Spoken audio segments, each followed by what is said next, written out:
A regular at the Western Conservative Summit, every single summit. He's the only speaker we've ever had at every single Western Conservative Summit. We're going to keep it going as long as the Lord will let us.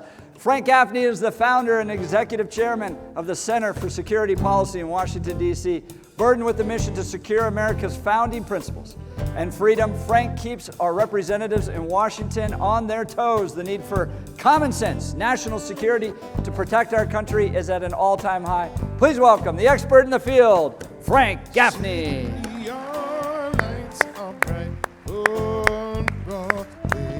Thank you. Jeff, thanks for making it possible for this unbroken run. I appreciate it, but I have to tell you, I've never been more honored to share this platform than I am today, and to be following up on what was just an extraordinary presentation by Andy. A remarkable man, great American. You may have heard of the phenomenon of warp speed vaccine development. This is the warp speed treatment of the condition of our country. I have some bad news and some good news, and I guess I need to poke this to get started. Do I? Help me out here, folks. There we are. I can't see what I'm doing there. There we go. Bad news. Our country is in deep peril. We face an array of dangerous enemies. I'm going to tick these off very quickly. Russia, you saw a little bit of the flavor of Russia this past week with Joe Biden at the summit with Vladimir Putin. You may not have picked up that the Russians have put into place in the past few years 22 different nuclear weapons with which to threaten this country. Some of them very exotic, some of them exceedingly dangerous. We have Iran being emboldened by this president. They're getting, in all likelihood, a fresh lease on life with their nuclear ambitions. Other Sharia supremacists, notably the Muslim Brotherhood, we've spoken about that at this conference many times. They're here. They're a part of the problem that we are going to be confronting internationally, and I'm sure domestically momentarily. North Korea, another nuclear-armed state. It is apparently the intent of the South Korean government to unify with the North Korean government on the North Korean government's terms. What could possibly go wrong with that? Then there's the mother of all foreign adversaries, enemies, the Chinese Communist Party. The Chinese Communist Party has been engaged for decades in an unrestricted war against our country. You might not have gotten a notice of that. They actually went so far as to say in May of 2019 that they were waging a people's war against the United States. We still may not have gotten the memo. They are a transnational criminal organization that is pursuing aggressively, as are all of these enemies, the destruction of our country. Then there's this domestic enemy problem. I'm going to go through this very quickly. I don't need to say anything further about Antifa. You've heard from the country's leading expert on that. Partnered up, as they are, with Black Lives Matter. They have been ransacking, as Andy mentioned, cities across the country, not just Portland, alas. And they've been doing it with impunity. And they are prepared to ramp it up, I believe, exponentially. In part because they know that they can get away with doing it. Then there's the Muslim Brotherhood, as I mentioned. They are working inside our country as well as externally. They are, in fact, working in concert, though their end states are very different, of course. The communists want the rule of the proletariat. The Muslim Brotherhood wants ruled by Allah. But what they both have in common is they want us taken out, and they are perfectly prepared to work together to that end. Then, as I mentioned, there is the Chinese Communist Party here as well as elsewhere. The Chinese Communist Party has an entire apparatus devoted to waging war through various means: political warfare, economic warfare, subversion, technology theft, and not least, good old-fashioned corruption. The United Front Work Department is its name. It is on the march. It is working in our country with a host of entities that have been involved in all kinds of things, including the foregoing that I've just mentioned, but even down to things like registering voters for the 2020 election, through a variety of American cutouts, to be sure, but nonetheless, they've been hard at it. And then, of course, there are the so-called progressive Democrats. In fact, I think it's fair to say that the progressive Democrats are the Democrats. The Democratic Party, I grew up as a Scoop Jackson Democrat. I had the privilege of working for him. He is spinning at a very high RPM in his grave at what has become of his party. But today, it is nothing but the left, the very hard left, and the outright communists. And it's harder and harder to see the difference between them. Their common objective, as I mentioned a moment ago about the foreign enemies of this country, it's true of the domestic ones as well. They seek the destruction of America, certainly as we know it. Now, that may sound harsh if it's read as a denunciation of what the Democratic Party is doing, but I think if you look at what their record is, it's no overstatement. That, ladies and gentlemen, is the bad news. A little good news. There are 200 American heroes who have sworn an oath to support and defend the Constitution of the United States of America against all enemies, foreign and domestic. They've actually done it for decades. And they have returned now to lead us in the fight we must have, the fight against a revolution, a Marxist revolution. They've called themselves Flag Officers for America. It's a pickup team. There's a gentleman right down the road from here, as a matter of fact, a Major General by the name of Joe Arbuckle, who put this together. I had the privilege of meeting with him earlier this week for the first time. He and his comrades in arms have heard the call to return once again to fulfill that oath of office which they solemnly swore, in most cases, decades and decades ago. They've issued a statement, a powerful statement. I'm just going to give you a couple of the highlights. They led off with the words, "Our nation is in deep peril. There is a conflict between supporters of socialism and Marxism and supporters of constitutional freedom and liberty." They wrote a letter, many of them, shortly before the November election last year, September, I believe it was issued, in which they said, quote, "With the Democratic Party welcoming socialists and Marxists, our historic way of life is at stake in that election." They went on to note in this statement that that warning has now been fulfilled with a vengeance.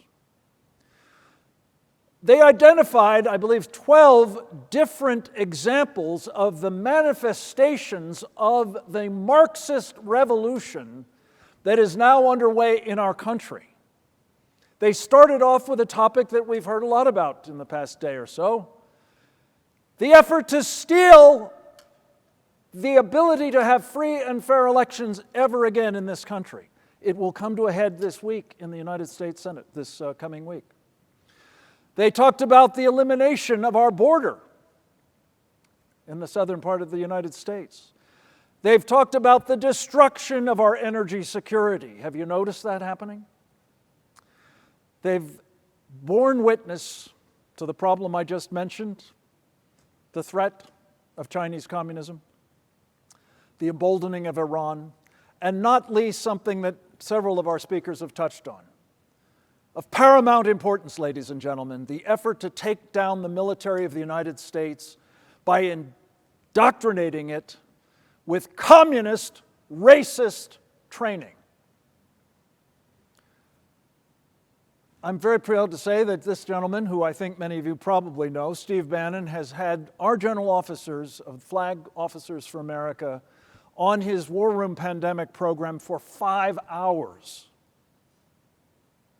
Not hardly enough, truthfully, but a great booster rocket for the effort to call attention to their work. I'm going to close with these 2 points.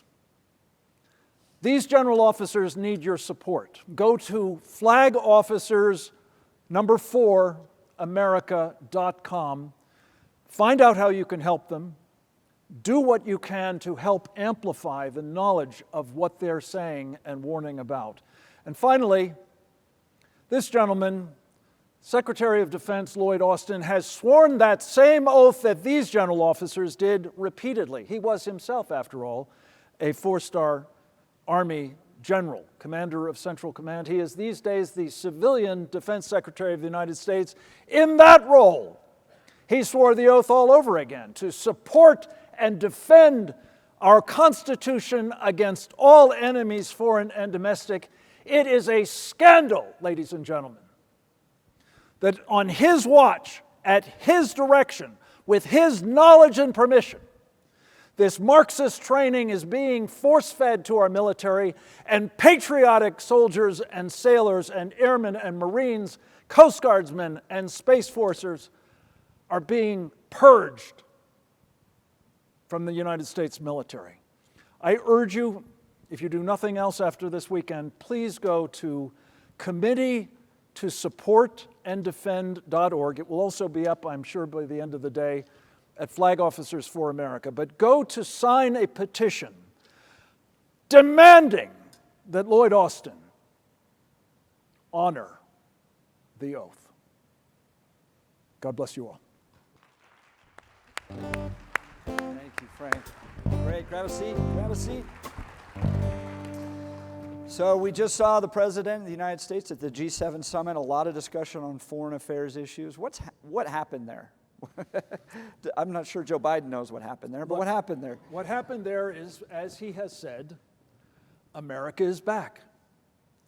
America is back to the Carter, Clinton, and Obama eras.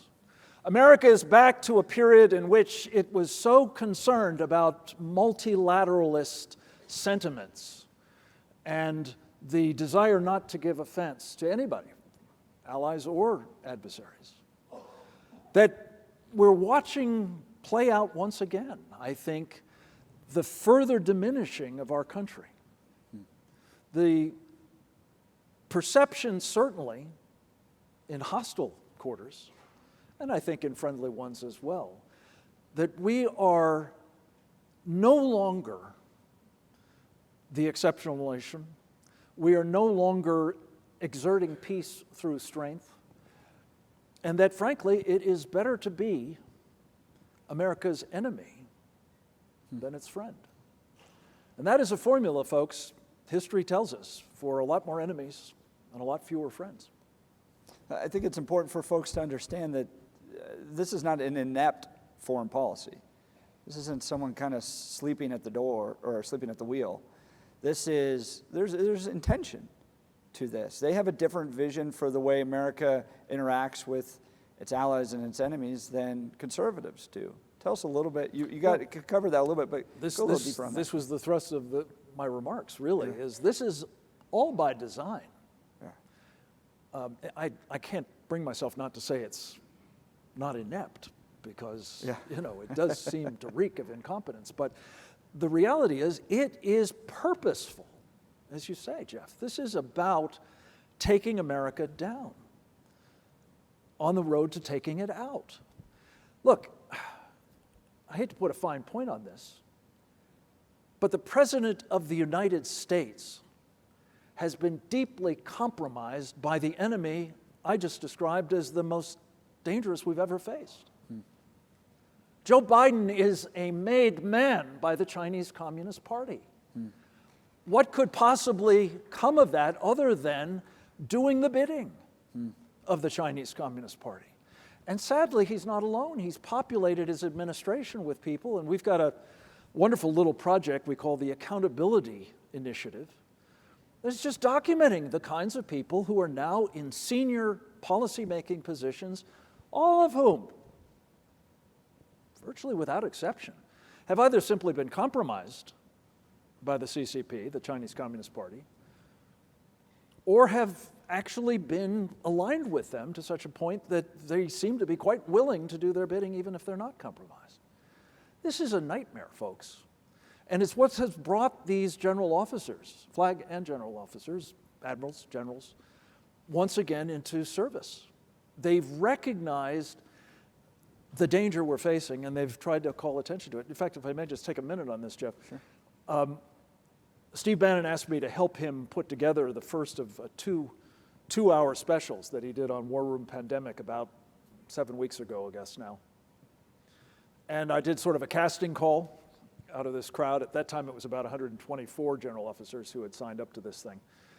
And I got, as the first volunteers, 3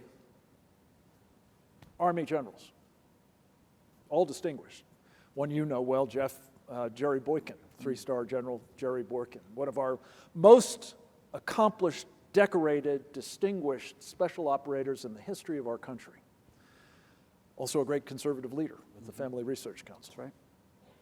Another was a Major General by the name of Gary Harrell, who served with great distinction as well. A third was Brigadier General Don Bolduc, who is actually running for the United States Senate in the state of New Hampshire. Not a Western conservative, but very much an Eastern conservative. We hope he makes it, if I can say that without affecting your status. It's your statement. The point is, that my status too, the point is, personal preference, the point is, I said to this guy, you know, in the Pentagon these days, everything's about joint operations. Here I got 3 Army generals. I don't have any Marines. I don't have any sailors. I don't have it. And the General Harrell said to me, well, you know, I don't think it's going to be a problem because the 3 of us are all Green Beret. And the mission of the Green Beret is overthrowing hostile governments and defending friendly ones from being overthrown. We know the tradecraft of taking down governments and countries. So when we give you a professional threat assessment, when we tell you the things that we're watching happening in America right now, whether it's in the foreign policy domain or whether it's in the domestic policy domain, whether it's your election opportunities to change your government. We heard a lot of talk here, and praise God, I hope it all comes to pass. A lot of talk here about how we're going to have a great 2022. Not if next week's goes bad, folks. If the left runs the table next week, if that Joe Manchin and Kristen Sinema turn up not to be actually for the Republic, for the Constitution. By the way, they swore an oath of office too, every single one of them, to the Constitution of the United States, to defend it against all enemies, foreign and domestic. We've all done it. I did it. We've all done it. You've done it. If they don't stand up on S1, the so-called For the People Act, also better known in certain circles as the Corrupt Politicians Act, we're not going to have a good 2022, or maybe ever again, another free and fair election.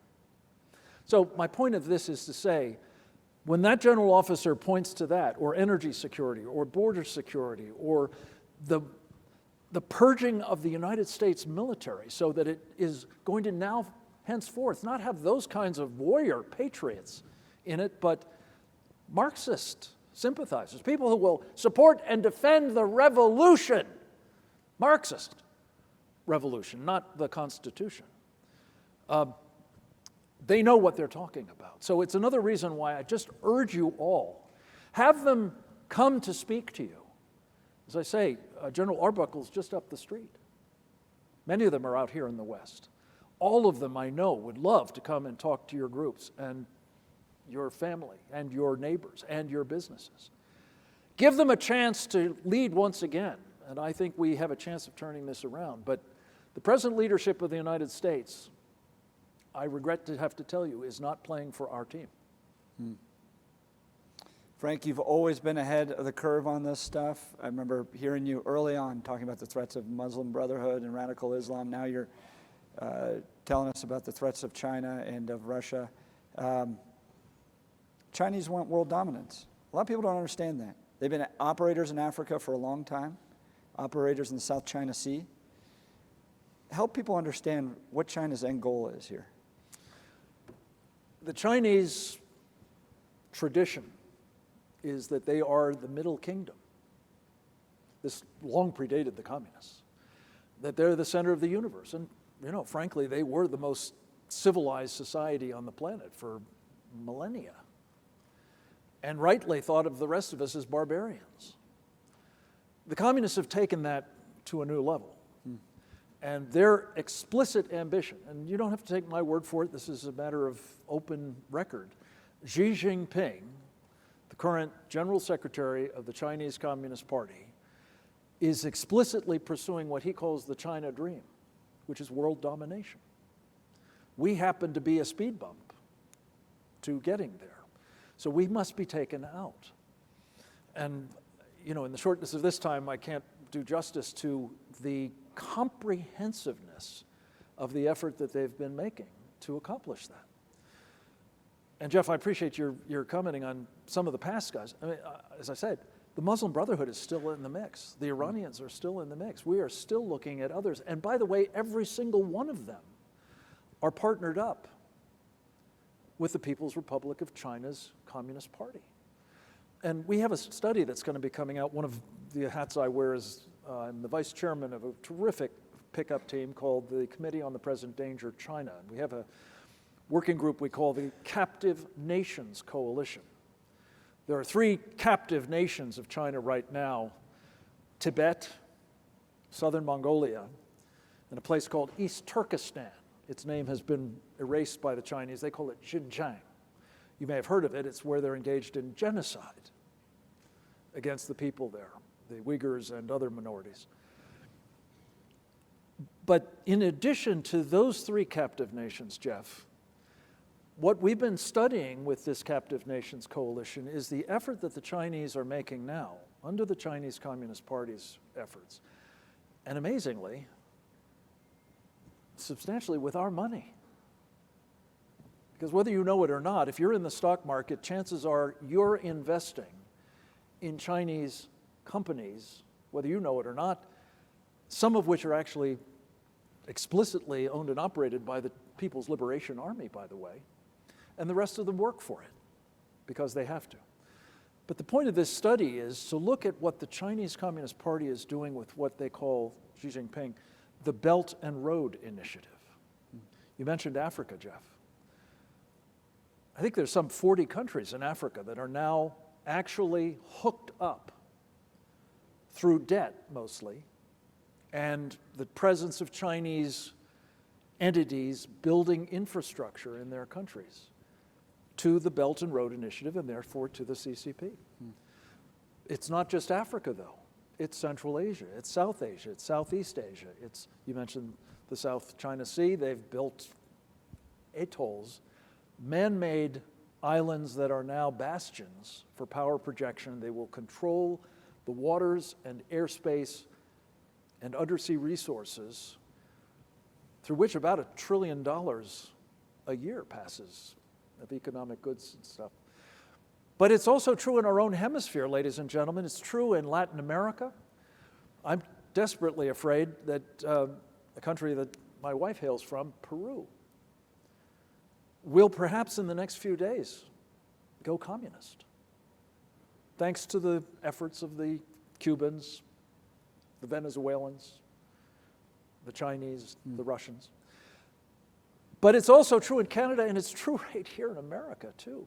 If you follow the money, and this is one of the most important forensic tools any of us can apply, the ownership by the Chinese Communist Party of Hollywood, of corporate America, of academia. John Cena's commercial, or not commercial, John Cena, hostage video. Kowtow. And not least our politicians. And let me just say, I am no longer a Democrat. I have been a Republican since I worked for Ronald Reagan after Scoop. I'm sorry to report that with a few exceptions, some of whom have been here, we have more a controlled opposition on the Republican side of the aisle than an actual counterweight, counter-revolutionary cadre. And that's where we all come in, folks, and I couldn't agree more with some of the points that you've made, Jeff, and many of our speakers here today.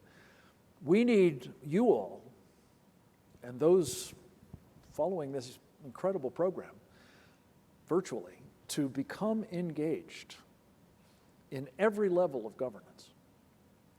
Standing for office yourself, like Congressman Boebert, helping those who want to, whether it's at the school board level on up to President of the United States.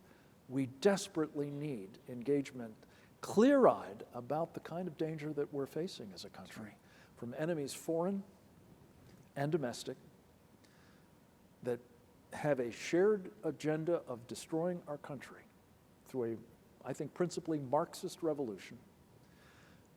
And we need to rally around our Constitution. That's right. And support those who have demonstrated leadership in supporting and defending it against all enemies, foreign and domestic. That's great. That's great. Ladies and gentlemen, Frank Gaffney. Thank you so much, Frank. Very grateful for you. You're doing great work. Thank you.